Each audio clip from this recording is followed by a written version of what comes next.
ରାସ୍ତା ଏବଂ ଭିତ୍ତିଭୂମି ଯେକୌଣସି ରାଜ୍ୟର ବିକାଶର ଏକ ଅବିଚ୍ଛେଦ ଅଙ୍ଗ, ଯାହା ଗ୍ରାମାଞ୍ଚଳକୁ ସହରାଞ୍ଚଳ ସହିତ ସଂଯୋଗ କରି ଅର୍ଥନୀତିକୁ ମଜବୁତ କରିଥାଏ।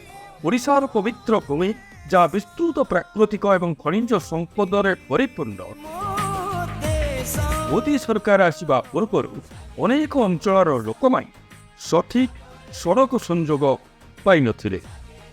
ଏଭଳି ପରିସ୍ଥିତିରେ ଶ୍ରୀ ଧର୍ମେନ୍ଦ୍ର ପ୍ରଧାନ ଆଶାର କିରଣ ଭାବରେ ଉଭା ହୋଇଥିଲେ, ଯିଏ ବିକାଶର ପ୍ରତିଶ୍ରୁତିରେ ସ୍ଥାନୀୟ ଲୋକମାନଙ୍କ ହୃଦୟକୁ ପୁନର୍ଜୀବିତ କରୁଛନ୍ତି।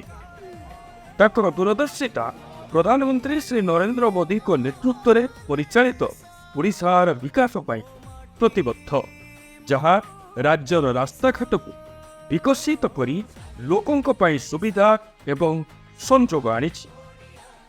ପ୍ରଧାନମନ୍ତ୍ରୀ ଶ୍ରୀ ନରେନ୍ଦ୍ର ମୋଦି ନିକଟରେ ଯାଜପୁରର ଚଣ୍ଡିଖୋଲ ନୂତନ ସଡ଼କ ବିକାଶ ପ୍ରକଳ୍ପ ଘୋଷଣା କରିଛନ୍ତି, ଯାହା ରାଜ୍ୟର ଅର୍ଥନୀତିକୁ ବୃଦ୍ଧି କରିବ।